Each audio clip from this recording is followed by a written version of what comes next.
Hello दोस्तों, मेरा नाम है अतुल सिंह चंदेल। आप सभी का पुनः स्वागत है दिव्यांगन क्लासेस के ऑनलाइन प्लेटफॉर्म में।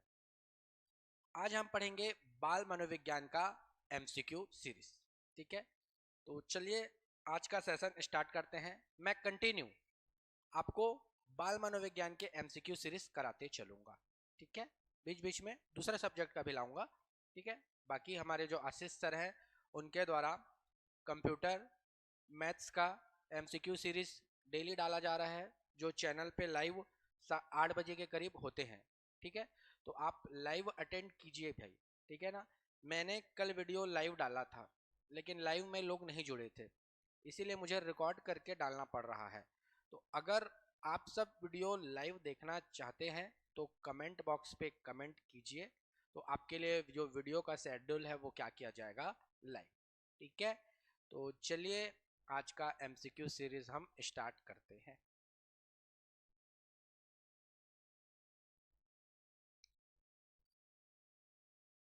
प्रश्न पहला, कौन सा बुद्धि लब्धि स्तर मंद बुद्धि वाले बच्चों का प्रशिक्षण योग्य बुद्धि लब्धि स्तर कहलाता है? ये मंदा है ना, धन है मंदा। ठीक है, 70 से 79, 50 से 69, ऑप्शन सी भी वही छप गया है, और डी है क्या, 36 से 49। मतलब तीन ही ऑप्शन है आपके पास, ए बी और डी समझो। ठीक है, चलिए। प्रशिक्षण का अर्थ क्या होता है, ट्रेनिंग ना। प्रशिक्षण का अर्थ क्या होता है, ट्रेनिंग। चलिए आंसर प्रस्तुत कीजिए। तो इसका सही आंसर क्या होगा, इसका सही आंसर होगा डी, 36 से 49। ठीक है ना, मैं आपको बताता हूँ। एक तरफ मैं लिख देता हूँ बुद्धि लब्धि, या जिसे इंग्लिश में क्या बोला जाता है, आईक्यू, इंटेलिजेंट क्वोशिएंट। ठीक है ना, तो मैं कुछ बुद्धि लब्धि के बारे में बात करता हूँ। ठीक है ना, एक बुद्धि लब्धि आप लेना 50 से 70। एक बुद्धि लब्धि आप कितना लेना, 50 से 70। अच्छा हाँ ठीक है। एक बुद्धि लब्धि आप लेना 25 से 50। एक बुद्धि लब्धि कितना लेना आपको, 25 से 50। और एक बुद्धि लब्धि आप ले सकते हो क्या, 25 से कम। ठीक है ना, तो बुद्धि लब्धि को पहले तीन स्तर में बांटना। पहले 25 से कम बोल सकते हो, फिर 25 से 50, फिर 50 से 75 बोलो या 70 बोलो, कोई बात नहीं है। ठीक है ना, आगे पीछे मिलता है। ठीक है, तो चलिए। तो वे बालक जिनकी बुद्धि लब्धि 25 से कम होती है, आप ना ही उन्हें पढ़ा सकते हो, ना, कहने का मतलब ना ही आप उन्हें एजुकेशन दे सकते हो, और ना ही उन्हें किसी भी प्रकार का ट्रेनिंग दे सकते हो। तो जिन बालकों की बुद्धि लब्धि 25 से कम होती है, ना ही आप उन्हें एजुकेट कर सकते हो और ना ही किसी प्रकार का ट्रेनिंग दे सकते हो। क्लियर है?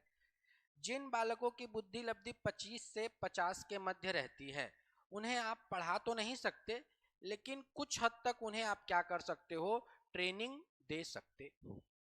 ट्रेनिंग या प्रशिक्षण का अर्थ जैसे कि सिलाई करना, बुनाई करना। ठीक है, तो इस प्रकार का आप उन्हें प्रशिक्षण दे सकते हो। जिन बालकों की बुद्धि लब्धि 50 से 70 रहती है, आप उन्हें एजुकेट भी कर सकते हो और ट्रेनिंग भी दे सकते हो। तो ये डाटा याद रखना। तो इसमें क्या बोला है, कौन से मंद बुद्धि वाले बालकों को क्या दिया जा सकता है, ट्रेनिंग या प्रशिक्षण। तो ट्रेनिंग या प्रशिक्षण किसे दिया जा सकता है, 25 से 50 के बीच में। और कौन सा डाटा बैठ रहा है इसके बीच में, 36 से 49 वाला। क्लियर हुआ?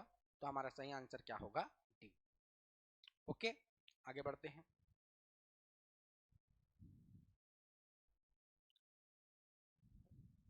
अगला प्रश्न समावेशी शिक्षा से संबंधित है। देखो, समावेशी शिक्षा ऐसा भाग है जिसमें आपको थ्योरी कम मिलेगा, थ्योरी ज्यादा नहीं मिलेगा, किसी भी बुक में नहीं मिलेगा समावेशी शिक्षा में। इसमें आप केवल क्या लगाओ, प्रश्न लगाओ। बस कुछ आपको इंपॉर्टेंट फैक्ट को समझना है और उसके आधार पे यहां से आपको क्या लगाना है, प्रश्न। तो समावेशी शिक्षा से कभी भी आपको ज्यादा थ्योरी नहीं मिलेगा, केवल प्रश्न आपको सॉल्व करना है इससे। ठीक है, चलिए बनाइए। समावेशी शिक्षा के पीछे मूल आधार यह है कि ए, विशेष आवश्यकता वाले बच्चों के लिए अलग विद्यालयों की व्यवस्था करना लागत प्रभावी है। बी, हमें विशेष आवश्यकता वाले बच्चों के ऊपर दया करने की आवश्यकता है। सी, प्रत्येक बच्चे के निष्पादन के लिए मानक एक समान तथा मानकीकृत होने चाहिए। डी, समाज में विभिन्नता है और विद्यालय को इस विभिन्नता के प्रति संवेदनशील होने के लिए समावेशी होने की आवश्यकता है। ऑप्शन से ही काट सकते हो। मेरे ख्याल से इस प्रश्न को वो भी बना सकता है जो बाल मनोविज्ञान को नहीं पढ़ा है, ठीक है ना। तो बड़ा ही सरल प्रश्न है, ऑप्शन को काटते हुए बनाइए, ठीक है।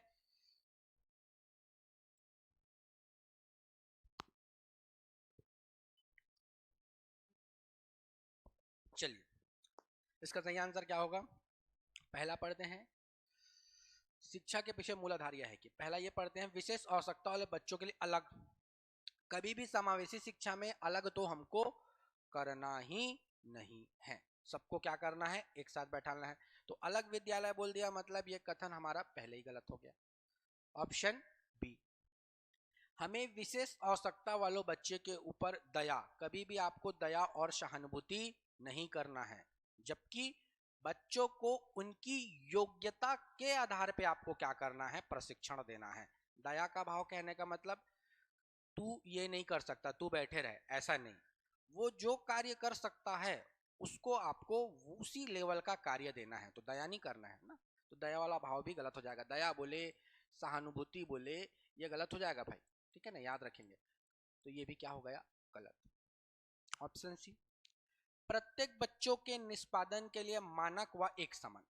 एक समान नहीं, एक समान आप निर्देश क्यों नहीं दे सकते?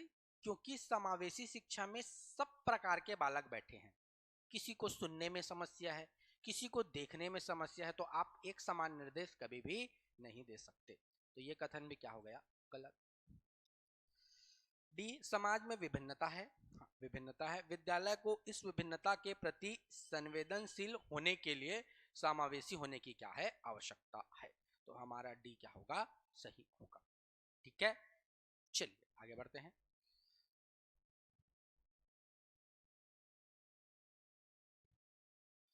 प्रश्न, समावेशी शिक्षा का अर्थ है यह सुनिश्चित करना कि कोई बच्चा शिक्षा में पीछे ना रह जाए, यह सुनिश्चित करना कि प्रत्येक बच्चों का अधिगम परिणाम एक हो, अगला निःशक्त को मुख्य धारा में शामिल करना, और अगला 14 वर्ष से कम उम्र के बच्चों को अनिवार्य शिक्षा देना। ये वर्ष ऐसा है, गलत छप गया ना। चलिए, ये भी सरल प्रश्न है एकदम, ठीक है। इसका सही आंसर क्या होगा? इसका सही आंसर होगा ए, ठीक है ना। चलिए देखते हैं, बी पढ़ते हैं ना। यह सुनिश्चित करना कि प्रत्येक बच्चे का अधिगम परिणाम एक हो। प्रत्येक बच्चे का अधिगम परिणाम एक हो ही नहीं सकता, इस चीज को आपको ध्यान रखना है ना। सब अपनी योग्यता के अनुसार क्या करेंगे, परफॉर्मेंस करेंगे समावेशी शिक्षा में। निःशक्त बच्चों को मुख्य धारा में क्या करना, शामिल करना, ये भी नहीं है। 14 वर्ष से कम उम्र के बच्चों को अनिवार्य शिक्षा देना, ये है तो, लेकिन ये इसमें नहीं कहा गया है। ये किसमें कहा गया है, RTE, राइट टू एजुकेशन 2009 में कहा गया है, इसमें नहीं कहा गया है समावेशी शिक्षा में। तो समावेशी शिक्षा का मूल अवधारणा क्या है, यह सुनिश्चित करना कि कोई भी बच्चा शिक्षा से पीछे ना रह जाए। क्लियर है? चलिए आगे बढ़ते हैं।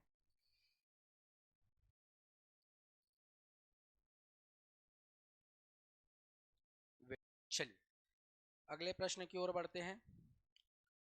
अगला प्रश्न है, हार्वर्ड गार्डनर ने बहुबुद्धि सिद्धांत के अनुसार निम्नलिखित मिलान कीजिए, ठीक है ना।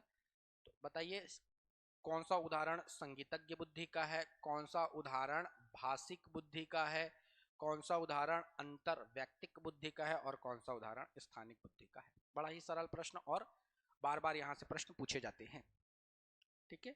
चलिए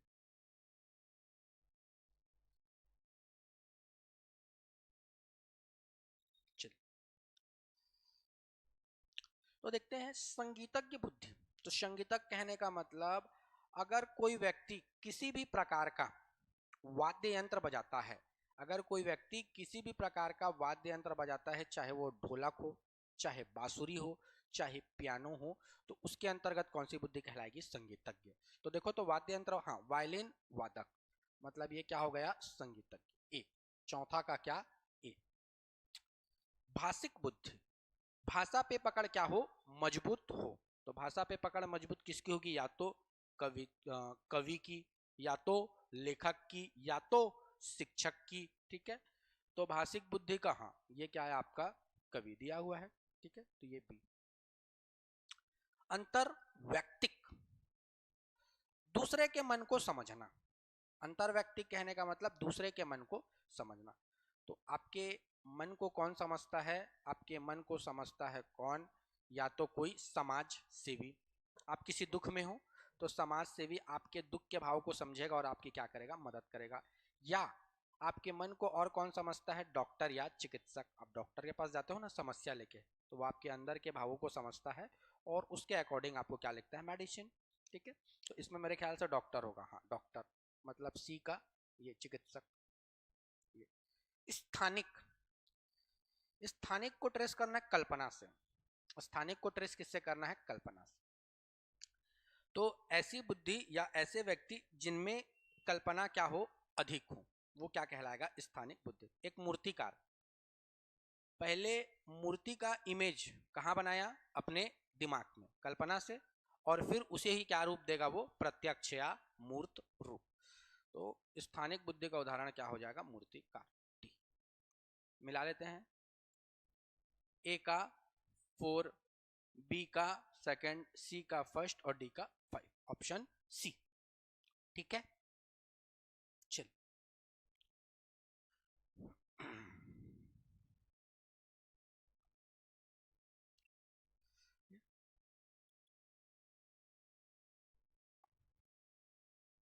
चल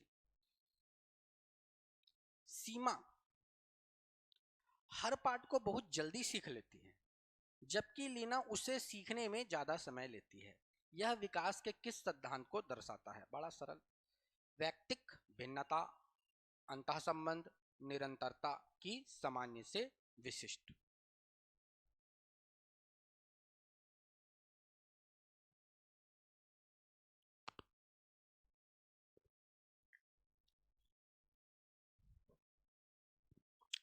ठीक है, तो इसका सही आंसर क्या होगा, वैयक्तिक भिन्नता। सीमा और लीना दो अलग अलग व्यक्ति हैं और उन दोनों व्यक्तियों में भिन्नता है, इसी कारण सीमा जल्दी सीख रही है, लीना देर से सीख रही है। तो सिंपल सा प्रश्न है, इसका कारण क्या है, वैयक्तिक भिन्नता। दोनों व्यक्ति एक दूसरे से क्या है, भिन्न है, चाहे वो बुद्धि के स्तर पे हो, चाहे वो पर्सनालिटी के स्तर पे हो, यही सब क्या कहलाता है, वैयक्तिक भिन्नता। क्लियर हुआ, चलिए अगला प्रश्न।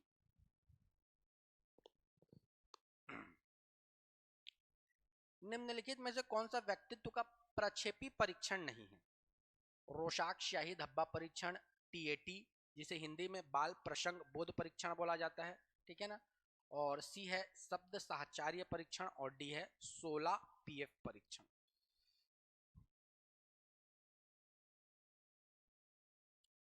चलिए देखते हैं, इसका सही आंसर क्या हो जाएगा, डी। देखो, व्यक्तित्व का परीक्षण दो प्रकार से किया जाता है, व्यक्तित्व परीक्षण, इसके ऊपर मैंने वीडियो भी बनाया हुआ है, आप और देख लीजिएगा, ठीक है ना, व्यक्तित्व मापन की विधि करके। तो व्यक्तित्व का परीक्षण दो प्रकार से किया जाता है, एक कहलाता है प्रक्षेपी और एक कहलाता है क्या, अप्रक्षेपी। प्रक्षेपी का तात्पर्य है वह परीक्षण जिसका उत्तर आप किसके आधार पे दो, मानसिक क्रिया। ओके, पूरा ही गिल हो गया क्या, चलिए फिर से लिख देता हूं, व्यक्तित्व परीक्षण। व्यक्तित्व परीक्षण दो प्रकार से, एक विधि को हमने क्या नाम दिया, प्रक्षेपी, एक को क्या नाम दिया, अप्रक्षेपी।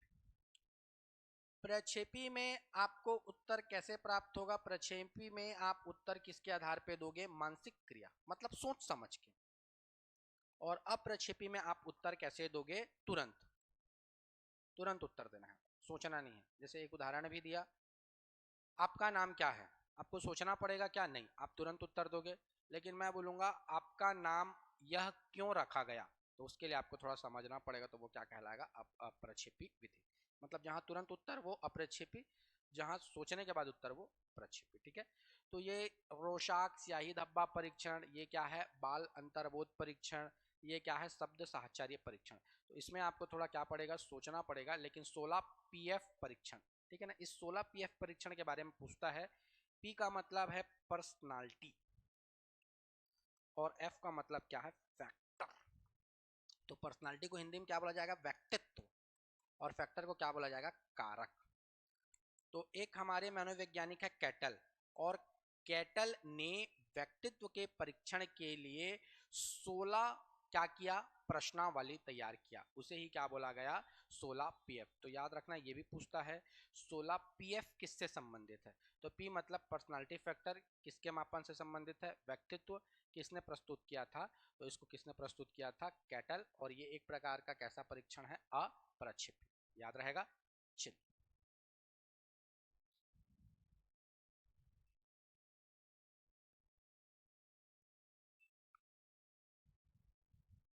खालिस्तान के अनुसार इदम अहम परा अहम व्यक्तित्व के 3 घटक हैं, बांडुरा, युंग, एडलर और फ्रायड।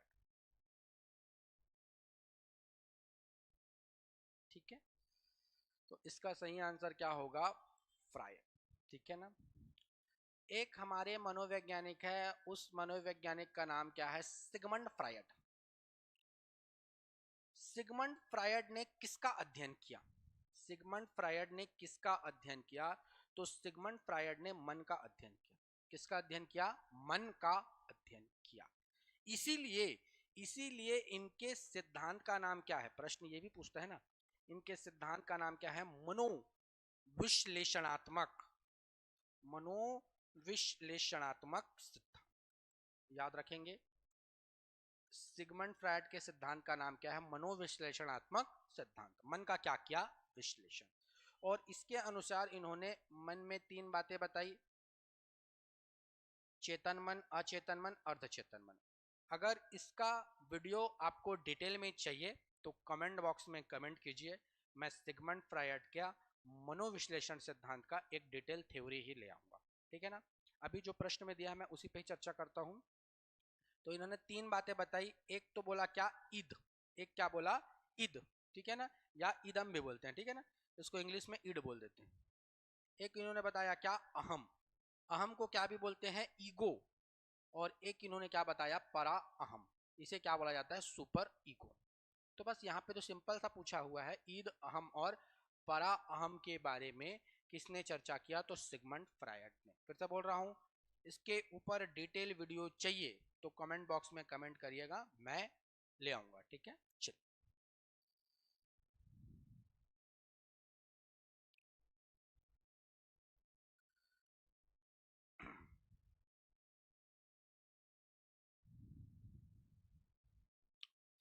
निम्नलिखित में से कौन सी शिक्षा मनोविज्ञान की सर्वाधिक व्यक्तिनिष्ठ विधि है, अंतर्दर्शन, बहिर्दर्शन, अवलोकन या प्रयोगीकरण। ठीक है, चलिए।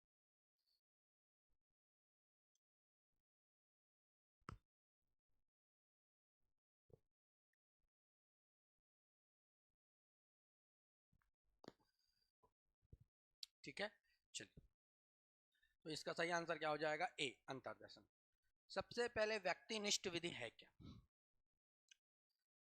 निष्ठ से आपने 2 विधि पढ़ा होगा, एक पढ़ते हैं हम लोग व्यक्तिनिष्ठ विधि, और एक इसी निष्ठ से कौन सा पढ़ते हैं, वस्तुनिष्ठ, ऑब्जेक्टिव।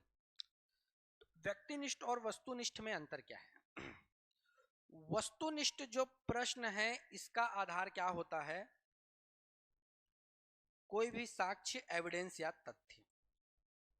मतलब वस्तुनिष्ठ प्रश्न को आप मानोगे कैसे, जब तक कोई आपको सबूत ना मिल जाए। जब आपको कोई सबूत मिलेगा तभी इस प्रश्न का क्या होगा, उत्तर प्रस्तुत होगा या सही होगा। व्यक्तिनिष्ठ, व्यक्तिनिष्ठ का आधार क्या होता है, व्यक्ति का भाव। व्यक्तिनिष्ठ का आधार क्या होता है, व्यक्ति का भाव। और वस्तुनिष्ठ का आधार क्या होता है, साक्ष्य या तथ्य। ठीक है, तो कहने का मतलब इनमें से कौन सा विधि व्यक्तिनिष्ठ विधि है, तो अंतर्दर्शन। अंतर्दर्शन कहने का मतलब स्वयं के बारे में जानना, स्वयं के बारे में जानना। ठीक है, तो कौन सा व्यक्तिनिष्ठ विधि का अच्छा उदाहरण है? तो आप क्या बोलोगे? अंतर्दर्शन। स्वयं के बारे में कब जानोगे? जब आप अपने भावों को क्या कर लोगे? नियंत्रित, या अपने भाव के बारे में जानना। ठीक है, चलिए।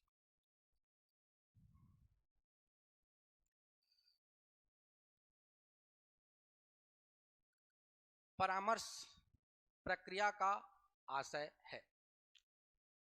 परामर्श का अर्थ क्या होता है? अगर मैं परामर्श के अर्थ की बात करूं तो परामर्श का अर्थ क्या होता है? सलाह, सलाह लेना या देना, यही क्या कहलाता है? परामर्श। तो सलाह लेने के लिए आपको किसकी आवश्यकता पड़ेगी? विनिमय या बातचीत की। ठीक है, निर्देश और सलाह में एक ही अंतर होता है। ठीक है ना, इस चैप्टर में भी ज्यादा आपको थ्योरी नहीं मिलेगा। ठीक है ना, निर्देशन एवं परामर्श, इसमें भी ज्यादा आपको थ्योरी नहीं मिलेगा, ऑब्जेक्टिव ही सॉल्व करना है। निर्देश एवं परामर्श में एक ही अंतर होता है, निर्देश को मानना, निर्देश को मानना अनिवार्य नहीं है, लेकिन परामर्श को मानना क्या है? अनिवार्य है। कल पढ़ के आना है, ये क्या था? निर्देश। मैंने आपको क्या दिया? निर्देश, कल पढ़ के आना। आप पढ़ के आओगे क्या? जरूरी है क्या? नहीं। कुछ बच्चे पढ़ेंगे, कुछ बच्चे नहीं पढ़ेंगे। कहने का मतलब निर्देश को मानना अनिवार्य नहीं है, मानो या ना मानो आपकी मर्जी। परामर्श, आप डॉक्टर के पास गए, आपको समस्या आ रही थी कुछ, तो आप समस्या के समाधान के लिए किसके पास गए? डॉक्टर के पास गए। अब डॉक्टर आपको टैबलेट दिया, और या डॉक्टर ने आपको परामर्श दिया, सलाह दिया कि इस टैबलेट को इस टाइम लेना है, तो उस टैबलेट को आपको लेना पड़ेगा, तभी आपकी समस्या क्या होगी? दूर होगी। मतलब समस्या के समाधान के लिए हम क्या लेते हैं? परामर्श। तो जब तक आप परामर्श या सलाह को मानोगे नहीं, आपकी समस्या समाधान कैसे होगी? तो याद रखना, ये इसमें प्रमुख अंतर है। ठीक है, चलो। कक्षा में सृजनात्मक और प्रतिभाशाली बच्चों के लिए आवश्यक हस्तक्षेप निर्भर करता है। दो बच्चे हैं, एक सृजनशील बालक है और एक कैसा बालक है? प्रतिभाशाली। अब दोनों के बीच में आपको क्या करना है? हस्तक्षेप। हस्तक्षेप कहने का मतलब क्या होता है? बीच में आना। दो लोग लड़ रहे हैं, आप बीच में घुस गए, मतलब आप क्या कर दिए? हस्तक्षेप। तो दो बालक है, सृजनशील और प्रतिभाशाली, तो उन दोनों को कैसे कोऑर्डिनेट करोगे? उन दोनों के बीच में आप कैसे हस्तक्षेप करोगे? दीजिए अपना उत्तर।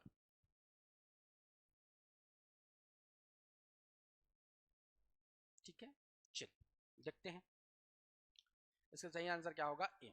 ठीक है, चलो मैं बालक बना देता हूँ। कक्षा में कैसे बालक हैं? सामान्य। सामान्य के अलावा कैसे बालक हैं? प्रतिभाशाली। सब स्कूल में पढ़े हो यार, देखा होगा कुछ बालक थोड़े टैलेंटेड होते थे, तो ऐसा नहीं उसके ऊपर ज़्यादा ध्यान देना है। ठीक है ना, सबको सामान्य समय देना है। कुछ बालक मंद भी होते थे ना, तो ऐसे नहीं उनको ध्यान ही नहीं देना है, सबको ध्यान देना है। ठीक है, तो चलो, कक्षा में सृजनशील बालक है, सामान्य बालक है, प्रतिभाशाली बालक है, उन्हें अतिरिक्त समय देना चाहिए। तो हम किसकी बात कर रहे हैं? हम इनकी बात कर रहे हैं। तो क्या इन्हें अतिरिक्त समय दोगे, इन्हें कम दोगे? नहीं, सभी को क्या दोगे? सामान्य समय दोगे। गलत हो गया। ठीक है, उनके प्रति स्नेही होने का नाता, स्नेह वगैरह नहीं करना है, दया वगैरह नहीं करना है, मैं पहले ही बताया हूं, योग्यता के अनुसार कार्य लेना है। गलत। उन्हें अन्य बच्चों को पढ़ाने की जिम्मेदारी, अब इसको क्या बोलेंगे आप? इनको पढ़ाओ क्या? ये भी गलत हो जाएगा। सही आंसर क्या हो जाएगा? ए। शिक्षक द्वारा अनुकूलित और प्रेरक निर्देशन तरीकों का क्या करना है? प्रयोग। अनुकूलित मतलब जैसे कि बोला जाता है वातावरण के अनुकूल, मतलब जैसे बच्चे हैं वैसे उन्हें क्या दिया जाएगा? निर्देश दिया जाएगा। प्रेरक मतलब प्रेरणा देने वाला। ठीक है, तो सही आंसर क्या हो जाएगा? ए। तो आज का वीडियो लेक्चर हम यहीं पे समाप्त करते हैं। अगर क्लास अच्छा लगे तो वीडियो को लाइक एंड शेयर जरूर कीजिए। मिलते हैं नेक्स्ट लेक्चर में। ओके, धन्यवाद।